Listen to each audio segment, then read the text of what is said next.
Dell just revamped basically their entire lineup of PCs, including a complete rebrand. Inspiron, gone. XPS, gone. Latitude, gone. Alienware, stays. But that's about it. And Dell sponsored this video to run you guys through the new branding and what it means. We've also got the new devices, and they look sick. But first, I want to explain this graphic. On the left are all of the old names that Dell used to use to specify the target segment of their PCs. Here's your basic consumer models, here's your step up with more premium materials, here's your workplace workhorse, and here's your high performance workstation. Oh yeah, and over here's gaming. Okay, now we take that and we just put it here. Here are the three new categories. Dell is what most consumers will be looking for and will cover many work, play, and school tasks. Dell Pro is for professionals, where security and productivity take center stage. And Dell Pro Max is for those professionals that really tax their computer and need the horsepower for massive calculations, simulations, and CAD models. And I can see how this could be a little confusing. Change always is. But one thing I appreciate about Dell's branding streamlining here is that words mean what they mean. For instance, Pro means that the machine is actually designed for professional use, not just that it costs more and makes your blue bubbles even shinier. Of course, there are still more basic and more premium machines within each slice here, so how do we differentiate those? Base, plus, and premium. So, derivative, yes. Easy for the average person to understand? Also yes, maybe. Let's try it out. I want a gorgeous laptop that I can pose with while I sip an expensive coffee. Okay, go. Dell Premium. Great. Now, I want a stable work laptop, but my workload is actually pretty light. Go. I need a Dell Pro. All right then. Without further ado, let's take a look at some of the most exciting machines in our new lineup, starting with the Dell Pro 13 Premium, where Dell has turned around what I would consider to be one of their largest past mistakes. On the previous Latitude 9000 model that this replaces, for I/O, you got USB-C and USB-C, but no more. Here we get USB-A, HDMI 2.1, two Thunderbolt 4 ports, okay, those are kind of USB-C, but you also get a headphone microphone combo jack, meaning you no longer have to choose between having the sleekest Dell and being able to easily connect to the boardroom projector. But that isn't even the most exciting news for ports. In the entire Dell Pro lineup, every single laptop now gets replaceable USB-C ports. Wait, like serviceable? Yeah. Oh, that is so cool! We're gonna look at that more in a bit, but first, as the name suggests, everything about this laptop is premium. The chassis is magnesium to cut the weight down to just over 1 kilogram. We've got their zero lattice keyboard, but with a tiny bit more space between the keys than what you would find on the XPS, and its 13-inch touchscreen display goes up to 500 nits at QHD Plus resolution. Although the screen we're most excited to check out is the QHD Plus tandem OLED panel that will be coming on the Pro Premium 14 later this year. One more thing that professionals will appreciate is that the Dell Pro Plus and Premium can be equipped with a 5G modem, allowing you to work from anywhere without worrying that the coffee shop Wi-Fi might be as insecure as 15-year-old Linus. This is what happens when I don't review the script before we shoot. Now let's have a look at the Pro Plus model, where we find some very thoughtful cost cutting. You still get access to great performance with an Intel Core Ultra 7 with an NPU for AI, and later in the year there's going to be some AMD Ryzen models coming. But gone is the more expensive magnesium chassis, and here is a more reasonable aluminum one.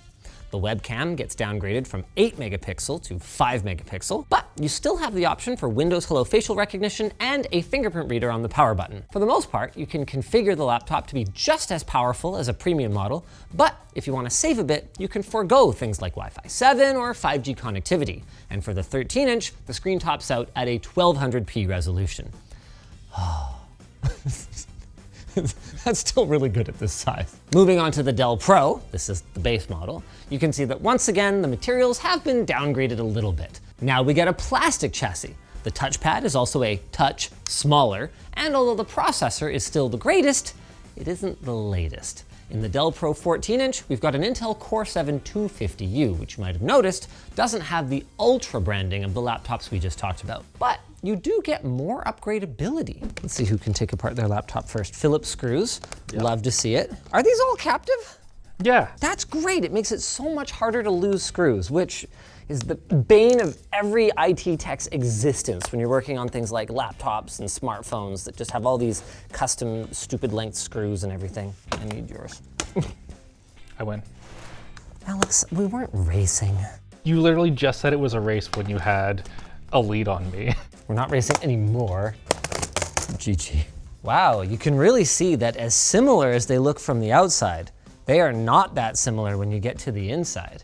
A lot of the space in the premium model is taken up by that 5G modem, dual fans to keep noise to a minimum, and even a sideways SSD because there's so much stuff packed in. We've also got, oh, that is so cool, these replaceable USB-C port modules. That is so cool. I mean, it's the I/O port that you're gonna use the most, especially because it's gonna be where you're plugging in for charging, where, you know, mishaps can happen. So being able to pop them out with just 2 screws without also replacing the rest of the board, I love it.